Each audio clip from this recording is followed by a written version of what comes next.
Barrister Asaduddin Owaisi साहब अपने पैसे से खरखरियार भेड़बेड़ी नहीं आए थे। उसको लाने वाला हाफिज महबूब अपने पैसे से खर्च करवा करके बैनर पोस्टर 2.5 लाख रुपया खर्च करके उसको नदी पार करवाए थे हम। तो लोग कहते हैं कि एमआईएम वो एमआईएम जिसने आपको पहचान दिलाई, जिसके वजह से महबूब वाले जाने गए, आप आज उसी एमआईएम की शिकायत कर रहे हैं, ऐसा लोग लिखेंगे कमेंट। ये बिकाऊ पार्टी है, पैसा दिया चंदा, टिकट तो हाजिर है, पैसे चाहिए। हाँ, मुफ्ती आतर साहब कह रहे थे उनके पास पैसे हैं कि वो 2 करोड़ टका लेकर जमा कर देगा और उसको टिकट मिल जाएगा। सबको मिला था, उसी तरह से वो भी को मिल सकता है। नहीं मिल सकता है ना, हम क्यों कहें, बगैर पैसे तो टिकट मिल जाएगा। सबका प्रोग्राम को कैंसिल करवाया कि इसका जीत तो होने जा रहा है, लेकिन इसको हराने का काम करना है, एमआईएम पार्टी हराने का काम हमको किया है। 17 साल कुर्सी में रह के आवाज नहीं उठा पाए सीमांचल का, अभी सीमांचल के दुख और दर्द को बांटने के लिए निकले हैं। ये सब चलने वाला नहीं है, यहाँ का जनता समझ। टिकट पर आपने चुनाव लड़ा था और इस बार आप महागठबंधन में हैं, कांग्रेस में हैं, जिला उपाध्यक्ष हैं आप, तो आपके जो है सेटिंग विधायक है राजद से, तो फिर टिकट तो मिलने से रहा कि एक तो मौलाना असाउल हक साहब का बेटा जो सऊद असरा साहब हैं, वो तो सहानुभूति वोट से वो जीत गए क्योंकि मौलाना असाउल हक साहब का बेटे हैं ये कह के उनको वोट कर दिया। जो है एमआईएम का साथ छोड़ दिया। जब आप चुनाव लड़े 20-25 हजार वोट लाए तो आप एमआईएम में बने रहे थे, इस बार और मेहनत करते, जीत की संभावनाएं बढ़ती। आपको नहीं लगता कि वो फैसला एमआईएम को छोड़ना थोड़ा सा कहीं आपके लिए गलत हो गया? ये जो अख्तुल ईमान साहब अपने आप को कह रहा है कि हम कर रहे हैं, ये क्या कर रहा है मुझे बताइए तो पहले। जनता मोर्चा के जनता से पूछ लीजिए क्या कर रहा है, नहीं कर रहा है। ये ओवैसी हॉस्पिटल बना देंगे, रेल बना देंगे, यही कहते हैं कि जो हाफिज महबूब आलम आज बोल रहा है, ये जो बोलना है एमआईएम वालों ने सीमांचल के लोगों से। जिला परिषद भी नहीं है, जिला परिषद दूसरे हैं, वो भी जिला परिषद नहीं है। अच्छा। आपको मालूम होना चाहिए ये सब बात के बारे में। जी। वो जिला परिषद नहीं है। लोग बिक सकते हैं, तो हो सकता है कि आप लोग चाहता हूं कि एक बैनर पोस्टर का अगर सबूत बता दे अगर हैदराबाद वाले, तो मैं उनके चौकट पर गुलामी कर दूंगा। क्यों? मेरा 22 पंचायत के अंदर प्रोग्राम उसने नहीं दिया, कैंसिल करवाया, मेरे साथ में कोई वक्ता नहीं दिया, छोड़ दिया हमको, टिकट दिए, टिकट दे के छोड़ दिया। बिल्कुल 100% क्या 110% मैं आपको कह रहा हूं कि बिल्कुल आ रहे हैं, इसमें कोई दो राय की बात नहीं है। हम इलेक्शन लड़े थे और लड़ेंगे, और आने वाला समय जो आएगा उसमें इंशाल्लाह इलेक्शन लड़ने का काम हम ठाकुरगंज तिरपन में क्यों है, जिसमें सिर्फ पैसे की लेन देन हो, जिसमें पैसे का मामला हो, हर काम में पैसे। मैं आपको एक बात कह रहा हूं, अब कोई भी कहता है कि भाई खरखरी भेड़बेड़ी के लिए बैरिस्टर असदुद्दीन ओवैसी साहब चल के आए तो पुल यहाँ का बन गया। अरे भाई, महबूब चुनाव लड़ता है और आप जीतते हैं, मान के लेते हैं हम, अगर आपकी जीत होती है तो ये तमाम तरह चीज़ें जो आप बोल रहे हैं, क्या ये कम हो जाएगी, भ्रष्टाचार बंद हो जाएगा? क्या इस पर हम आएंगे, लेकिन ये कि बहुत ज़्यादा लोगों ने जो है आपको वोट किया था विधानसभा में, एक नया चेहरा होने के बावजूद भी 2020 में। हाफिज महबूब आलम ने क्या किया ठाकुर के लिए? आप साहब 20 साल रहे, कभी एक तो भी उसका वीडियो दिखा दीजिए तो आप, जब 20 साल वो कुर्सी में रहे, 17 साल, तो ये 17 साल के अंदर एक भी वीडियो दिखा दीजिए कि ईंट भट्टा के लिए कभी आवाज उठाया था? नहीं उठाया था ना? कोई वीडियो है तो मैं, कोई भी है कमेंट में वो सब बताया कि वो आवाज उठाया था? नहीं उठाया था। अब आवाज उठा रहे हैं, क्यों? कुर्सी के लिए कर जाएगा, टिकट के लिए चाहिए साहब, वैसे टिकट मिलने वाला नहीं है। माइक फोड़ देने से टिकट मिल नहीं जाएगा आपको। हाँ, मंच में जाकर के आवाज लंबी आवाज कर दिएगा, टिकट नहीं मिल जाएगा आपको। टिकट के लिए दमखम होना चाहिए, तभी टिकट मिलेगा। सलाम आदाब, मैं रमीज रेजा, आप देख रहे हैं दिगा घंटों। हम किशनगंज में मौजूद है और हमारे साथ ठाकुरगंज विधानसभा के पूर्व विधानसभा प्रत्याशी जनाब महबूब आलम साहब हमारे साथ है। बहुत सारी चीज़ों को लेकर हम इनसे बातचीत करेंगे, बड़े दिनों बाद हमारी इनसे जो मुलाकात हुई है। लेकिन सबसे पहले आपका हम खैर मकदम करना चाहेंगे। जी, अस्सलाम वालेकुम रहमतुल्लाहि व बरकातहू। मैं सबसे पहले आपका न्यूज़ चैनल का शुक्रिया अदा करता हूं कि आपने कम से कम हमको टाइम दिए कुछ बात करने के लिए। इंशाल्लाह जो भी हमसे होगा हम इंशाल्लाह आपसे बात करेंगे। कई मुद्दे हैं जिस पर हम बातचीत करेंगे, और सबसे पहले हम ये जानना चाहेंगे कि विधानसभा 2025 जो है बहुत अनकरीब है, और ऐसे में अगली दफ़ा आपने चुनाव के मैदान में जो रहा और पहली दफ़ा आकर के आपने लगभग 20 से 25 हज़ार वोट जो है आप लेने का काम किया, एक नया चेहरा होने के बाद भी इस बार क्या कुछ तैयारी चल रही है, लड़ने का मन है, नहीं है? बिल्कुल, राजनीतिक में जब कूदे हैं तो हमेशा के लिए राजनीतिक में रहेंगे। और ये ठाकुरगंज का जनता जो हमको इतना प्यार दिया कि इतना सारे वोट हमको पहली दफ़ा अपना चेहरा को देख करके वोट किए हैं, क्योंकि इसमें पार्टी का कोई रोल नहीं है कि हमको इतना वोट मिला है। ये पहले से ही ये सब ठाकुरगंज की जितनी जनता है, नहीं तो हमारा जीत निश्चित था। क्यों जीत नहीं हुआ कि 22 पंचायत के अंदर बैरिस्टर असदुद्दीन ओवैसी साहब का प्रोग्राम हमें नहीं दिया। इस वजह से, इस कारण से वहाँ के जनता जो का हमारे घर, क्योंकि हमारा घर है वहाँ पर ठाकुरगंज में हमारा घर है, भौलमड़ा पंचायत में मेरा मकान है अपना वहाँ पर भाई अस्थायी जन्मभूमि है मेरा। लेकिन वहाँ पर बैरिस्टर असदुद्दीन ओवैसी साहब का प्रोग्राम को कैंसिल करवाया कि इसका जीत तो होने जा रहा है लेकिन इसको हराने का काम करना है, एमआईएम पार्टी हराने का काम हमको किया है। क्योंकि एमआईएम इसलिए हराने का काम किया है कि ये लोग जो है समाज सेवी में आगे रहते हैं और ये लोग अगर एक बार कुर्सी में अगर बैठ जाए तो जितने भ्रष्टाचारी है सब निकल जाएगा, सब खत्म कर देंगे ये। हाँ, आज देखिए हमारे ठाकुरगंज के अंदर हर चीज में दलाली हो रहा है, कोई ऐसा चीज नहीं है कि उसके अंदर दलाली नहीं है। हम ठाकुरगंज का बेटा हैं और ठाकुरगंज के जनता के लिए हमेशा हम काम करते हैं और करते भी आए हैं। हम सोशल मीडिया के अंदर इतना एक्टिव नहीं रहते हैं, कारण है कि हमें अल्लाह से डर है, अल्लाह से खौफ है। आज खरखरी भेरबेरी का लमसम 10 लाख से ज़्यादा हम उसके पीछे खर्च करके उस मकाम तक पहुंचा कि आज वहाँ के पुल तैयार हो रहे हैं, वहाँ के रोड नाली जो भी हो रहा है काम हो चुका है। क्यों? क्योंकि हमारे इस 8-10 पंचायत के अंदर कोई ऐसा लीडर नहीं है जो इलेक्शन एमएलए का लड़ सके टिकट के साथ में। हम आए हैं और इंशाल्लाह उन लोगों का प्यार हम लोगों के साथ में है और रहेगा। इमाम के साथ के टिकट पर आपने चुनाव लड़ा था और इस बार आप महागठबंधन में हैं, कांग्रेस में हैं, जिला उपाध्यक्ष है आप, तो आपके जो है सेटिंग विधायक है राजद से, तो फिर टिकट तो मिलने से रहा आपको। नहीं, टिकट देखिए, टिकट लेने से कोई मतलब नहीं है, जनता का प्यार होना चाहिए। जनता ही कुर्सी में बिठाता है और जनता ही कुर्सी से हटाता है। मेरा कहने का मतलब ये है कि हम लड़ रहे हैं कांग्रेस में और गठबंधन में हम लड़ते आए हैं और लड़ेंगे, उसमें कोई दो राय की बात नहीं है। अभी सीट शेयरिंग का बात नहीं हुआ है, सीट शेयरिंग का जब बात होगा, अभी तो ये कोई आदमी कह रहा है कि उसको टिकट मिल गया, उसको टिकट मिलेगा, उसको टिकट मिलेगा, ये तो भागम भाग वाला मामला है। कन्फर्म किसी का नहीं है कि टिकट किनको मिल रहा है। टिकट जिनको में, हम भाई राजनीतिक में रहने का मतलब है टिकट ही मुद्दा नहीं है। इलेक्शन लड़ने का जो असल मुद्दा है वह इलेक्शन हम लड़ेंगे तो हमें रोकने वाला कोई पार्टी है नहीं है, हम लड़ेंगे, हमको रोकने वाला कोई है नहीं है। तो मेरा कहने का मतलब हम जब आए हैं इलेक्शन राजनीतिक में, तो राजनीति का पहला मुद्दा होता है कि हम इलेक्शन लड़ेंगे, लड़ने के लेके आए हैं। 2025 में इलेक्शन लड़ने का काम हम करेंगे और लड़ेंगे और पार्टी से हमारी मांग भी है कि हमें टिकट दें। इंशाल्लाह इस बार हम सीट को निकाल करके ही छोड़ेंगे, पार्टी हमारे साथ में गद्दारी ना करे तो इंशाल्लाह मैं कह रहा हूं कि अच्छे खासे वोट से ठाकुरगंज से हम सीट निकालने का काम करेंगे। कौन पार्टी से टिकट मांग रहे हैं हम? गठबंधन से मांग रहे हैं, जैसे कि अभी हम तो कांग्रेस में हैं, भाई गठबंधन से दे भी सकता है। या जब सीट शेयरिंग का जब मामला होगा, किसको टिकट मिलेगा, किसको टिकट नहीं मिलेगा, ये कन्फर्म करे, देखे कि समाज का खिदमत करने वाला कौन है नहीं है। भाई वैसे टिकट तो किसी को मिलेगा नहीं। हम पहली दफा आकर के हम इतना सारा अगर वोट लेके आए हैं ठाकुरगंज में, तो ठाकुरगंज का पहला मुद्दा ये है कि एक तो मौलाना असाउल हक साहब का बेटा जो सऊद असरा साहब हैं, वो तो सहानुभूति वोट से वो जीत गए क्योंकि मौलाना असाउल हक साहब का बेटे हैं ये कह के उनको वोट कर दिए लोग, ठीक है।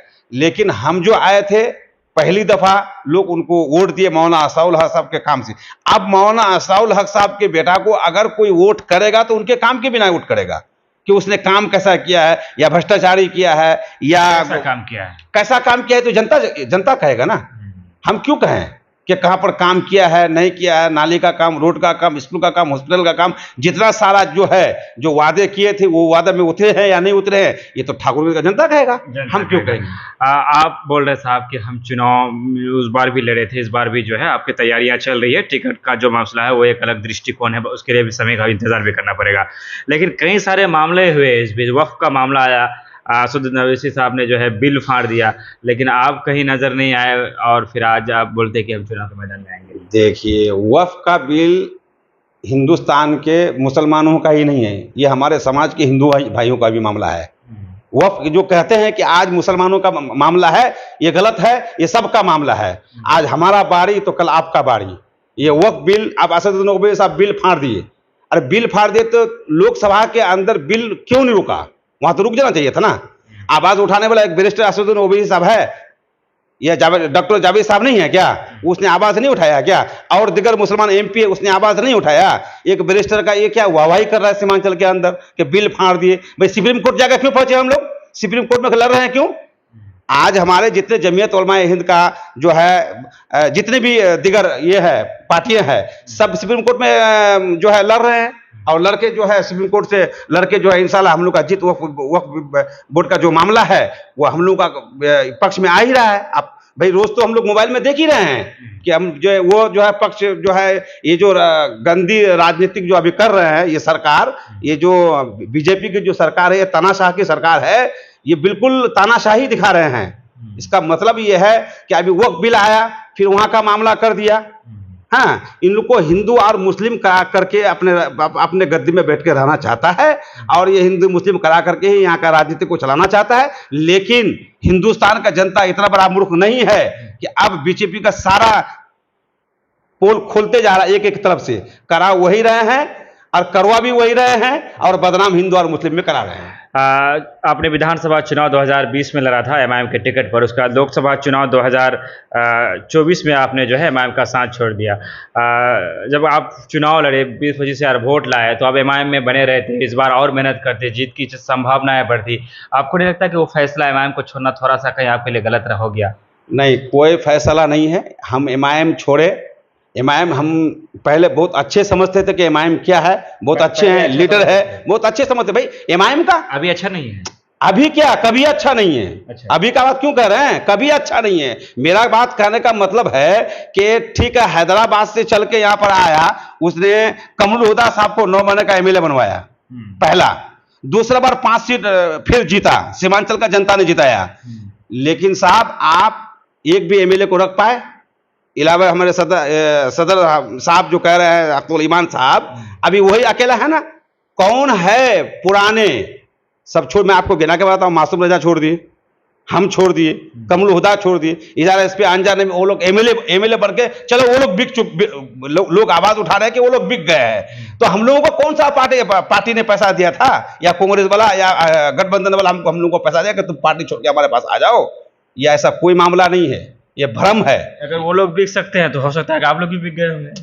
हम लोग को खरीदने वाला कोई है ही नहीं भाई। यहाँ पर जो विकास, सीमांचल का विकास के लिए हम लोग सोच रहे हैं कि सीमांचल का विकास होगा तो होगा कैसे। हम सीमांचल के हर अच्छे बुरे चीज को नजर से देख रहे हैं, लेकिन यहाँ पर हम जिस आवाज उठाते उठाते जो है अब जो है चलते जा रहे हैं। आज 8 साल 10 साल से राजनीतिक में हैं हम लोग, लेकिन देख रहे हैं कि लोग सिर्फ आवाज उठाते हैं, वादे करते हैं, लेकिन वादे में बरकरार कोई नहीं रहता है। सब वो बस मुद्दे में रहते हैं, मुद्दे का चीज मुद्दे में खड़ा रहता है। हमने आवाज उठाया कि मानंदा बेसन का यहाँ जरूरी है, यूनिवर्सिटी का यहाँ जरूरी है, स्कूल नहीं है, अच्छे स्कूल में पढ़ाई नहीं है, अच्छे हॉस्पिटल नहीं है, अच्छे रोड नहीं है, अच्छे नाली नहीं है। आप पौवाखाली को देख लीजिए, आपको अगर पेशाब या पाखाना अगर लग जाए तो एक तो सरकारी घर नहीं है। आप ठाकुरगंज चला जाइए, ये सब चीज कौन कराएगा? ये सब चीज तो एमएलए ना करवाएगा। तो ये तो एमएलए करता नहीं है, एमएलए को तो चाहिए नहीं। उनको पीसी मिलता है, पीसी खाकर चुपचाप बैठे रहता है। हम लोग को तो पीसी की जरूरत नहीं है। हम लोग क्यों खरीदो फरोख्त में जाएं? हम लोग जनता का हैं, जनता का ही बन के रहेंगे। 2020 में जब आपने चुनाव लड़ा, एक नया चेहरा महबूब आलम, और आप आए और 20,000 से ज़्यादा आप जो है वोट लेकर आते हैं, तो लोग कहते हैं कि एमआईएम वो एमआईएम जिसने आपको पहचान दिलाई, जिसकी वजह से महबूब आलम जाने गए, आप आज उसी एमआईएम की शिकायत कर रहे हैं, ऐसा लोग लिखेंगे कमेंट में। देखिए, एमआईएम पहचान दिलाने के लिए हम पार्टी में खुद एक्टिव हुए, हम जनता के बीच गए, हमको लायक समझा तब हम इलेक्शन लड़े, हमको लायक समझा तब हमको 20-22 हज़ार 25 हज़ार वोट दिए, हमको जनता लायक समझा तब। पार्टी ने तो एक तो बैनर पोस्टर हमको नहीं दिया। मैं आपका चैनल के माध्यम से ये कहना चाहता हूं कि एक बैनर पोस्टर का अगर सबूत बता दे अगर हैदराबाद वाले, तो मैं उनके चौखट पर गुलामी कर दूंगा। क्यों? मेरा 22 पंचायत के अंदर प्रोग्राम उसने नहीं दिया, कैंसिल करवाया। मेरे साथ में कोई वक्ता नहीं दिया, छोड़ दिया हमको, टिकट दे के छोड़ दिया। तो हम ऐसे पार्टी में क्यों रहे जिसमें सिर्फ पैसे की लेन देन हो, जिसमें पैसे का मामला हो, हर काम में पैसे के मामला हो।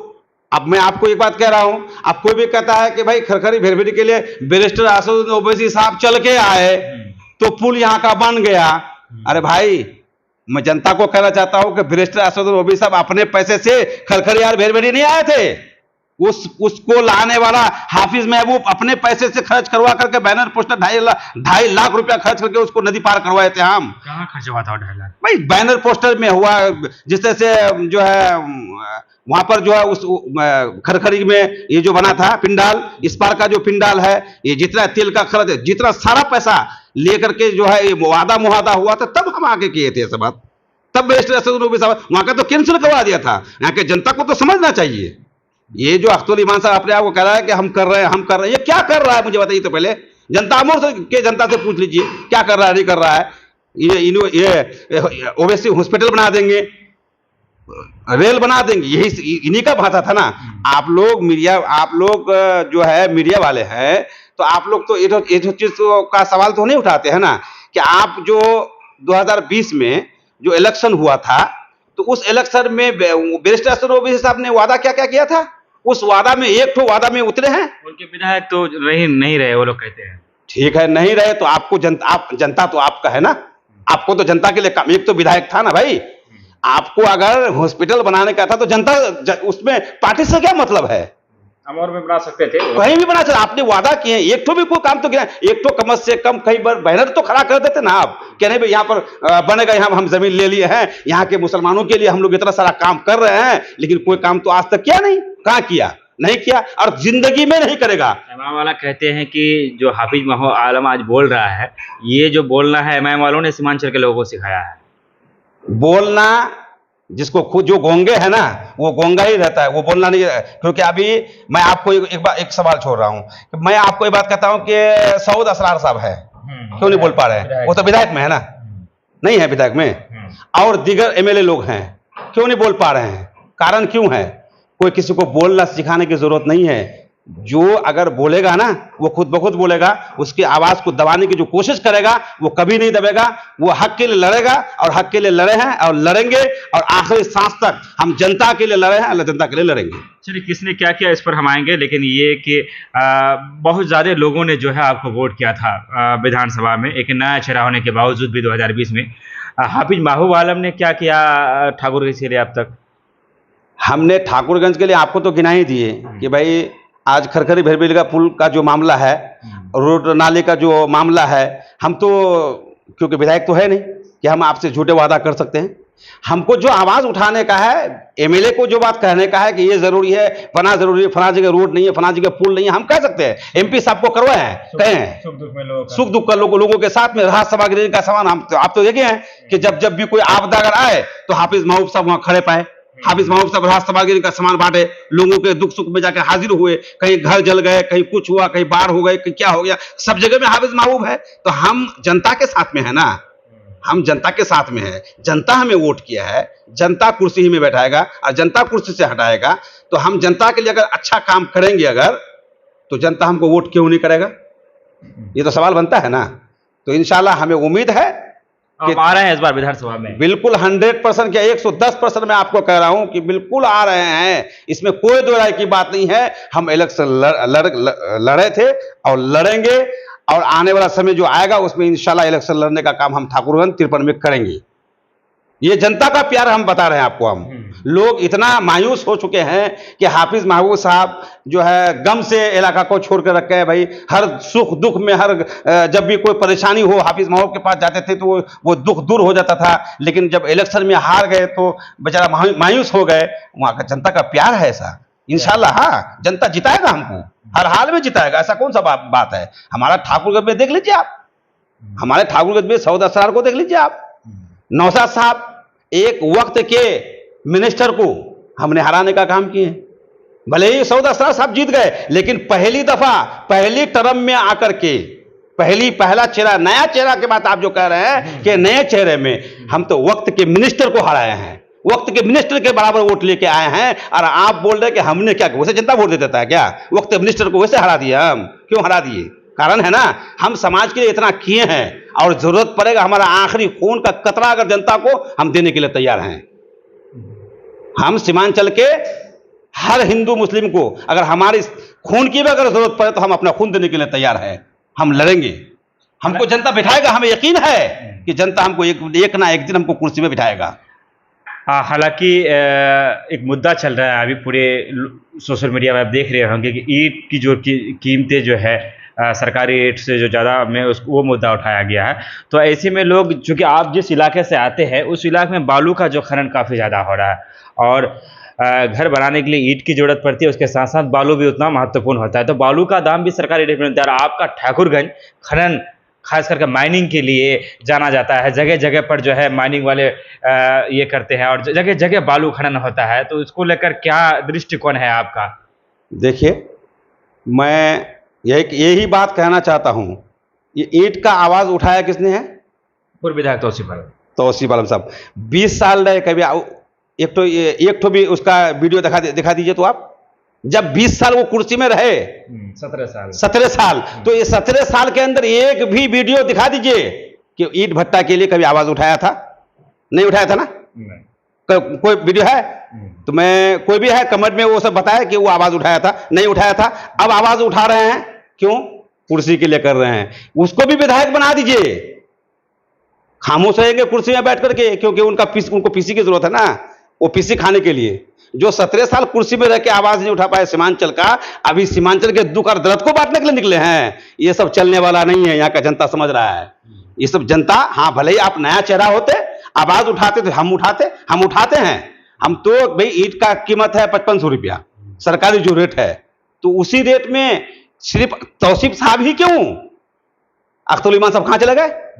वो क्यों नहीं आवाज उठा रहे हैं? और सऊद साहब कहां चले गए? अनजान नईमी सब कहां चले गए? भाई आवाज तो सबको उठाना चाहिए ना। सीमांचल के हित की आवाज है ये। सीमांचल में अगर कोई लूट घसोट का काम अगर हो रहा है, अरे भाई आप सीमेंट का क्या, जैसे कि क्या बोले, ईंट भट्टा का बात बोले आप, बालू खनन का बात बोले आप, ये तो मनमानी चलते आ रहा है। ये आज की नई बात थोड़ी ना है। सीमांचल में ये नई बात नहीं है, बहुत पुरानी बात है। ये भ्रष्टाचारी से भरा हुआ है। जो भी कुर्सी में बैठता है भ्रष्टाचारी में जाके गिर जाता है। उनको चाहिए भ्रष्टाचारी करके अपना नोट कमा करके स्विच बैंक में जाके जमा करना है। यहाँ का जनता भूखा मरे। यहाँ के जनता के पैरों में चप्पल नहीं है, छत नहीं है, प्लास्टिक लटका करके यहाँ पर जी रहे हैं। उनका वोट लेकर के लोग महल तामीर कर रहे हैं। क्यों? कारण यहाँ के नेता बिल्कुल ही सीमांचल के लिए हित में, जो जिसको चाहिए कुर्सी में बिठाने के लिए, लेकिन दलालों के चक्कर में रह करके जिसको, जो हक की आवाज को उठा रहे हैं, जो हक की बात को बोल रहे हैं, लेकिन उस मुद्दा से भटका करके लोगों को वरगला करके अपने सीट में बैठ करके, आज देख लीजिए रजिस्ट्री ऑफिस में जाकर देख लीजिए, ठाकुरगंज को ही देख लीजिए ना, हर चीज में आपको पीसी चाहिए? नहीं चाहिए। एक तो जो है राशन कार्ड बना लीजिए, कोई भी चीज है सब में पैसे की मांग है। अमीन जो है, अभी जो जमीन के अंदर सर्वे का काम चल रहा है, धल्ले से पैसे का काम चल रहा है। ये आवाज के हाफिज महबूब उठाएगा ना? जो कुर्सी में बैठा हुआ वो उठाएगा? कौन उठाएगा? हाफिज महबूब तो नहीं उठाएगा ना। हाफिज महबूब कह रहा है जनता को कि ये सब पैसा गलत है। सरकारी अमीन जो पैसा ले रहे हैं लोगों के घर घर में घुस करके, ये सीमांचल को लूट रहे हैं, तो सिर्फ यही सरकारी अमीन ही तो नहीं है ना, ईंट भट्टा वाला भी है, बालू खनन वाला भी है।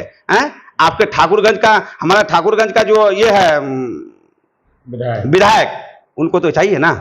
हर चीज में लूट घरोस है। आपको गिनती नहीं आएगा, आपको एक भी चीज सुरक्षित नहीं है। एक भी चीज आप बता दीजिए, मैं आपके चैनल के माध्यम से कहना चाहता हूं, एक भी चीज को ऐसा चीज नहीं है वो सुरक्षित है सीमांचल के अंदर, नहीं है। भ्रष्टाचारी से भरा हुआ है यहाँ पर। अगर हाफिज महबूब चुनाव लड़ता है और आप जीतते हैं, मान के लेते हैं हम, अगर आपकी जीत होती है, तो ये तमाम तरह चीजें जो आप बोल रहे हैं, क्या ये कम हो जाएगी? भ्रष्टाचार बंद हो जाएगा? क्यों नहीं कम होगा भाई? हम ठाकुरगंज या दिगल बैंक का, हमको चुनाव से पहले सब इसी तरह की बातें करें, लेकिन फिर जब चुनाव जीते तो हम में सभी, देखिए, हमको जनता का प्यार हमेशा चाहिए। जनता के प्यार के अलावा हमको कुछ नहीं चाहिए। जनता के ऊपर कोई उंगली उठाता है हमको तरस आता है। जनता कोई डूब के मरता है, भूखा मरता है, हमें तरस आता है। इंशाअल्लाह हम कभी जिंदगी में वो सब काम करने के लिए नहीं जाएंगे। कुर्सी में बैठ करके ये जितने सारी भ्रष्टाचारी कर रहा है, आप जो बोले बालू खनन हुआ, ईंट हुआ, जितना हुआ, मोटरसाइकिल के नाम से, इसके नाम से, उसके नाम से हो रहा है ना, सब ये सब अगर बंद नहीं हो गया, फिर आप हमसे बैठ लेने के लिए आ जाइएगा कि साहब आपके क्षेत्र में ये सब चीज तो बंद नहीं हुआ है, तो मैं उस दिन से राजनीति करना छोड़ दूंगा। चलिए, जाते जाते का आखिरी सवाल ले लेते हैं। चूंकि मस्जिद का बात मैं बार बार इसलिए बोल रहा हूँ, चूंकि आप उसी के टिकट से 2020 में जो है चुनाव लड़े थे। जब से आपने छोड़ा तो मुफ्ती अतर जावेद साहब जो है थोड़ा ज़्यादा सक्रिय हो गए आपको छोड़ने के बाद। कुछ भी सकर नहीं है, कुछ सकर नहीं है, कोई भी नहीं। टिकट देगा उसको? लगता है आपको टिकट दावे देगा? करते कि टिकट हम ही को मिलेगा। अरे दावे तो वो अगले बार कांग्रेस का भी दावे करते, वो तो हमेशा दावे करते आए हैं। टिकट के क्या फिल्मों का टिकट बिक रहा है कि टिकट मिल जाएगा? टिकट के लिए चाहिए साहब, वैसे टिकट मिलने वाला नहीं है। माइक फोड़ देने से टिकट मिल नहीं जाएगा आपको। हाँ, मंच में जाकर के आवाज लंबी लंबी आवाज कर दिएगा, टिकट नहीं मिल जाएगा आपको। टिकट के लिए दमखम होना चाहिए, तभी टिकट मिलेगा आपको। किस तरह का दमखम? हर चीज में दमखम होना चाहिए भाई। आप शरीर से क्यों, हर चीज से। शरीर का तो भाई, शरीर अगर नहीं रहा तो आप बेड में पड़े रहिएगा ना। लेकिन आज माइक तो जितने माइक फूंकने वाले हैं ना, आज तक उन लोगों को टिकट मिला है? नहीं मिला है। आप देखिए, आप मासूम रजा को नहीं मिला, कहाँ मिला है? आज 10 साल से 12 साल से लगातार मासूम रजा साहब 10 साल 12 साल पार्टी के लिए मेहनत किए हैं। लाखों करोड़ों रुपया उसने पार्टी के पीछे खर्च किए हैं, लेकिन तरस तो आया नहीं किसी को ना, नहीं आया ना।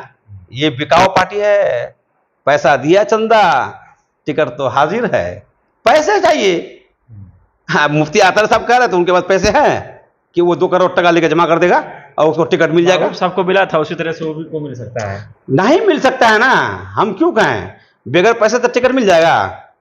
वो सलाहियत उनके अंदर नहीं है। वो जिला परिषद भी नहीं है, जिला परिषद दूसरे हैं, वो भी जिला परिषद नहीं है। अच्छा। आपको मालूम होना चाहिए ये सब बात के बारे में। जी, जी। वो जिला परिषद नहीं है। लेकिन मेरा कहने का मतलब है कि टिकट के जो बारे कहे आप, तो टिकट जिन जिन का नाम आप गिना रहे हैं ना, उन लोगों को टिकट नहीं मिलने वाला है। आप लिख लीजिएगा, फिर कोई समय भी दूर नहीं है, 2-4 महीने की बात है।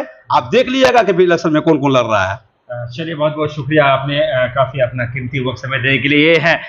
ये थे हाफिज महबूब आलम, जो कि 2020 में एमआईएम के टिकट से विधानसभा का चुनाव लड़े थे ठाकुरगंज से, और एक नया चेहरा होने के बावजूद भी इन्होंने 20,000 से ज़्यादा वोट लाने में कामयाबी हासिल की। और इनका मानना है कि इनके लड़ने से जो है मिनिस्टर नौशाद आलम की हार हुई। हालांकि ये जीत नहीं पाए, वो अलग बात है। कई तरह के बात कर रहे हैं, और इस बार इन्होंने फाइनल किया है कि हर हाल में जो है ठाकुरगंज विधानसभा से लड़ेंगे, और जो क्या कमियां रही थी 2020 में, उस कमियों को सुधारेंगे। और इस बार वो इस तरह से तैयारी करेंगे कि जीत इनकी मुकद्दर बनेगी। अगर आप ठाकुरगंज विधानसभा से हैं तो आप अपनी राय दें कि हाफिज महबूब आलम को जो चुनाव लड़ेंगे तो क्या आप इनका साथ देंगे। हम आपसे विदा लेना चाहेंगे, गुजारिश करेंगे चैनल को सब्सक्राइब करते बेल आइकन को प्रेस जरूर करें। धन्यवाद, शुक्रिया, आदाब।